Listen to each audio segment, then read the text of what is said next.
Hi, good morning everyone, and welcome to the Houston Zoo's first Facebook Live. We're going to give people a little time to log in before we showcase our first animal that we're doing this year.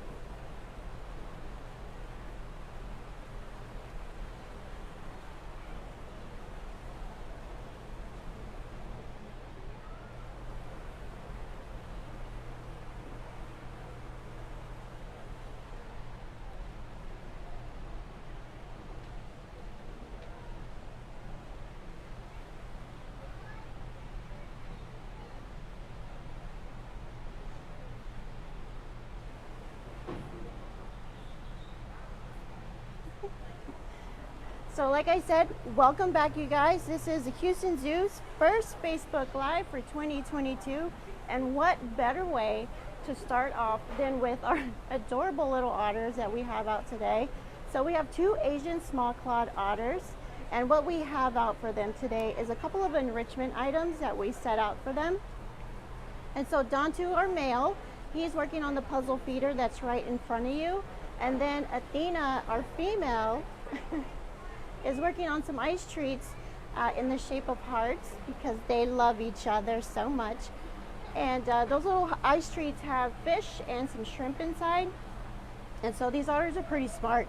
So eventually they know that they're frozen, so they might wait for them to thaw a little bit before they get into those, and they'll get to other things that are a little bit more simple to get into, or they'll take them into the water as well.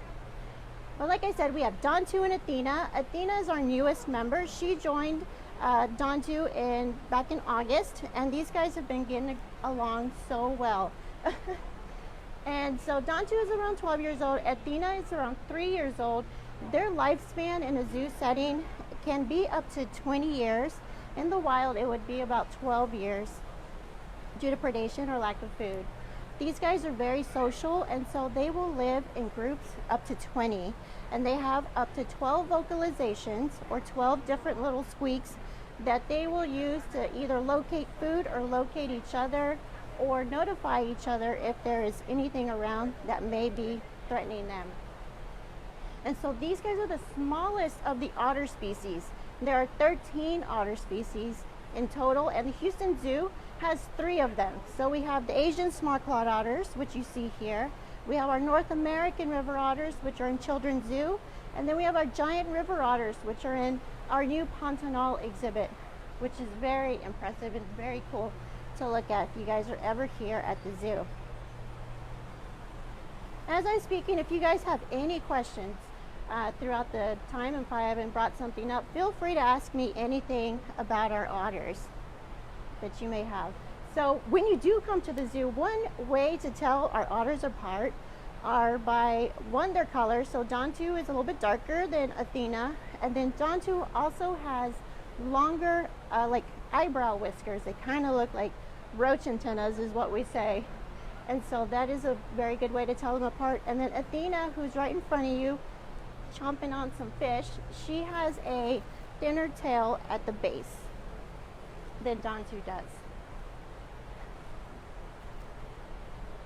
So these guys are very tactile, as you saw. They're very good at manipulating anything that's out here and figuring out any of their little puzzles.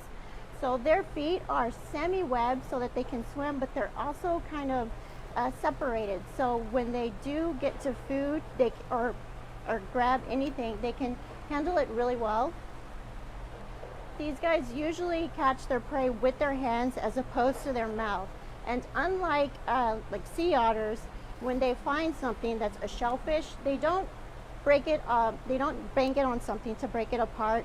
They'll either leave it out in the sun and wait for it to open, or they will just kind of use the strength of their own little hands and will break it apart. So their teeth are actually very kind of broad, and they're made for crushing. So when they do get to like a clam or any kind of crustacean, what they'll do is they'll kind of chomp on it until they break the shell apart and get to the meat that is inside. And so that is the majority of their diet are shellfish and crustaceans and things like that. They also eat fish and insects and reptiles and amphibians. So along the shoreline where they're mostly found, these guys will dig along the mud and will try to get to any of the shellfish that are there.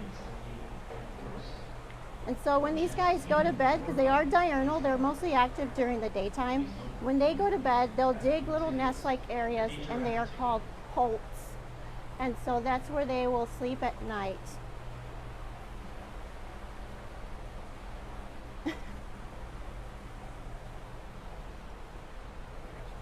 And so when these guys actually reproduce, the mother's gestation period is around 2.5 months. And then she'll have anywhere between 1 to 6 pups.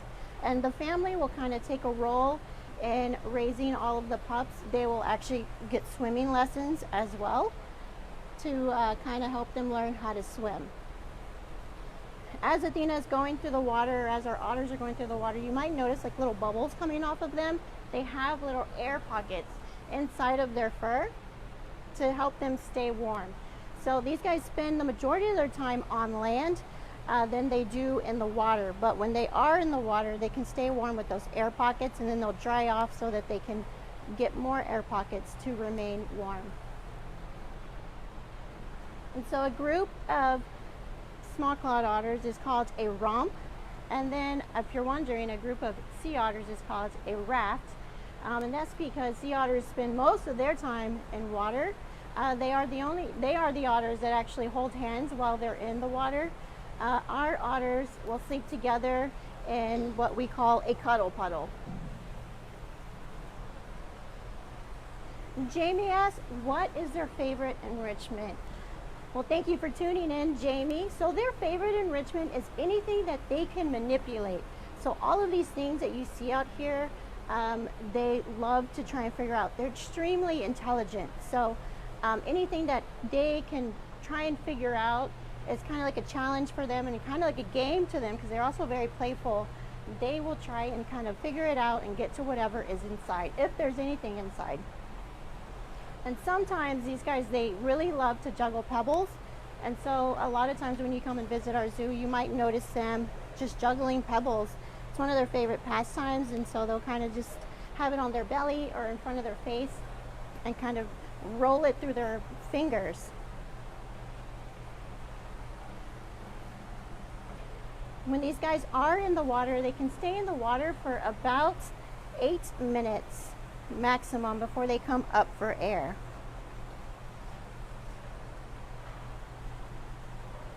So if you guys are just tuning in, what the otters are looking for right now, they're going through some ice treats. They're getting some of their food that's inside the ice treat. So there's shrimp and there's fish in there, specifically silver sides. And then in these puzzle feeders that we have out here, there was also some fish in there for them to get out. And so the ice treats give them a little time to kind of figure out how they're going to melt the ice, which Dantu's pretty good about figuring it out. He'll throw it in the water and wait for it to thaw, and then he'll eat it. But they now know that there is something inside, and so they'll try and get it out. All of the substrate that you see out here is called wood wool. That's one of their favorite substrates that they like to use to nest in as well. So you see Athena there, she's trying to break through the ice, her little teeth. And so these Asian small clawed otters are found mostly in Southeast Asia. So they're found in areas like Indonesia, Malaysia, and the Philippines. They have a very fast metabolism, and so we feed them almost every 2 hours to kind of satiate them. And then they'll sleep throughout the night.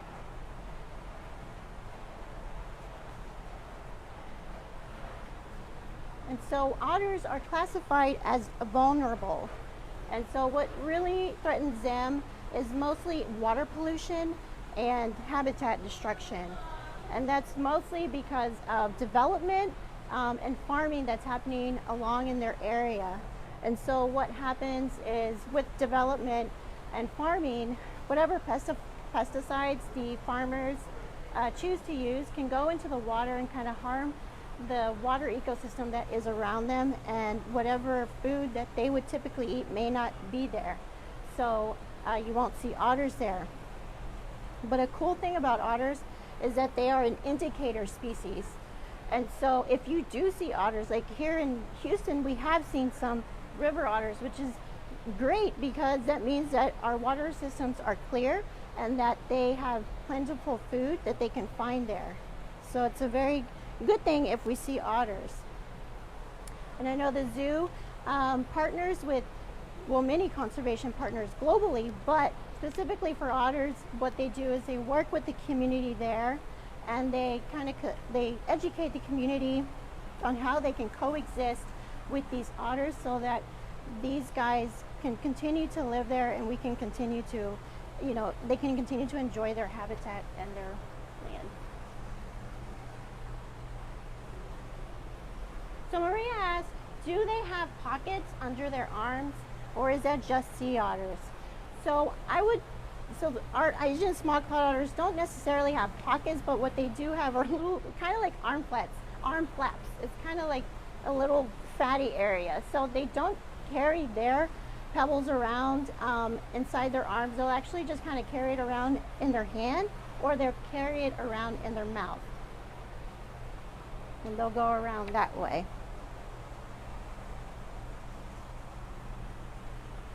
And so as Valentine's Day is coming up, our otters actually do some otter paintings, which the Houston Zoo sells, and you can find those online. But not only our otters, but there are several other animal species here at the zoo that do paintings that are very unique and very special gifts for anyone.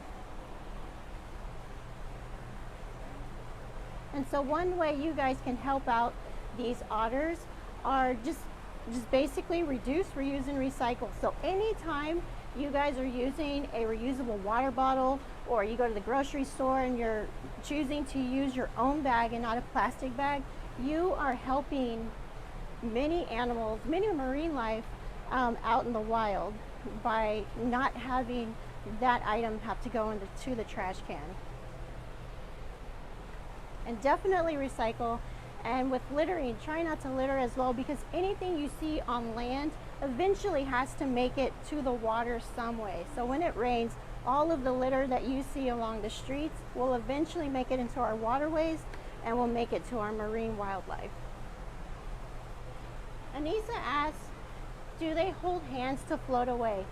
This species of otter does not. Sea otters will do that, and so that's oftentimes while you'll see many sea otters together, that's actually called a raft. So a group of sea otters is called a raft, and they hold hands to kind of stay together. And I know with sea otters, when they have their babies, the babies will stay on the mother's tummy for a good extended amount of time before it learns how to swim and can float on its own.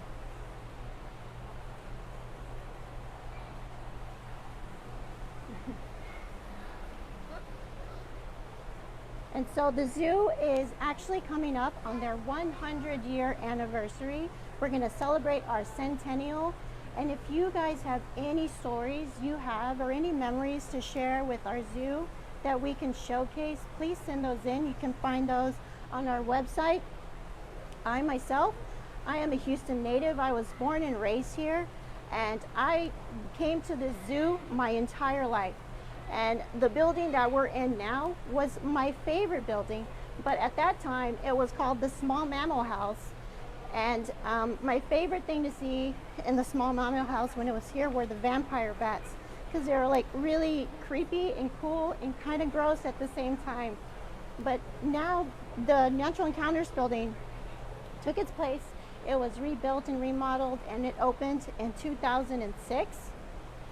And now being able to work here in this building with all of these small mammals and every other species that you see in this building is just incredibly, there are no words I can really describe to say what it means to like work for your hometown zoo.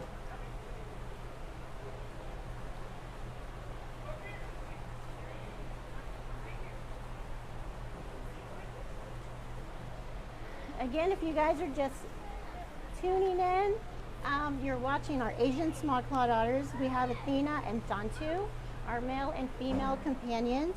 So Athena is 3 years old and Dantu is 12 years old. And Athena is working on an ice treat that she got earlier today. Janie asked, do they mate for life? That's a great question, Janie. Yes, they do. They form monogamous pairs. It's very rare that they kind of separate from their family.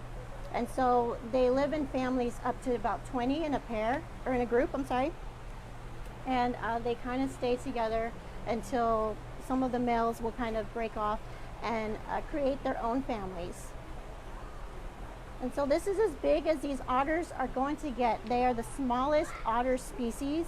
They weigh anywhere between, our otters weigh around 6 to 7 pounds, but these otters can reach up to about 10 pounds.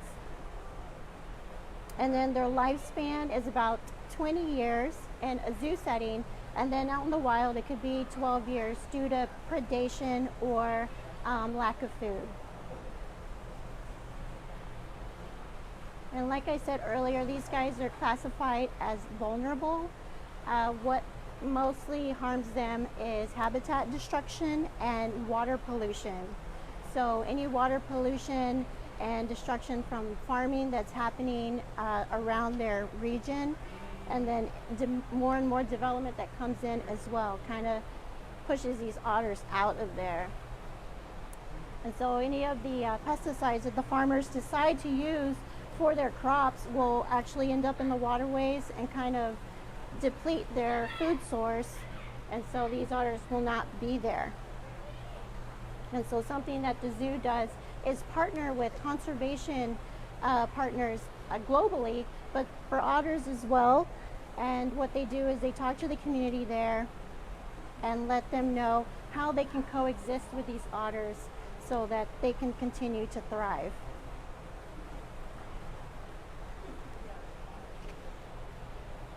And then also, anytime you guys actually come and visit the zoo, you are helping us save animals out in the wild just by purchasing a ticket, purchasing a membership, or anything like that, because a portion of that goes to these conservation partners out there, out in the field.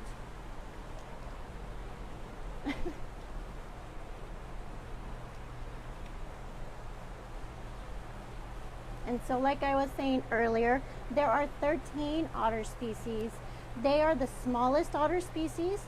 The largest being our giant river otters that we have here in our Pantanal exhibit, so you can see them when you come and visit the zoo. And we also have North American river otters, which you might see also here in Houston waterways.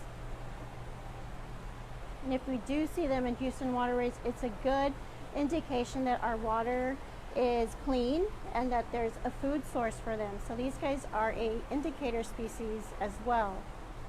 And they let us know they won't be around if the water is dirty or if there is no food. So it's pretty cool to see them.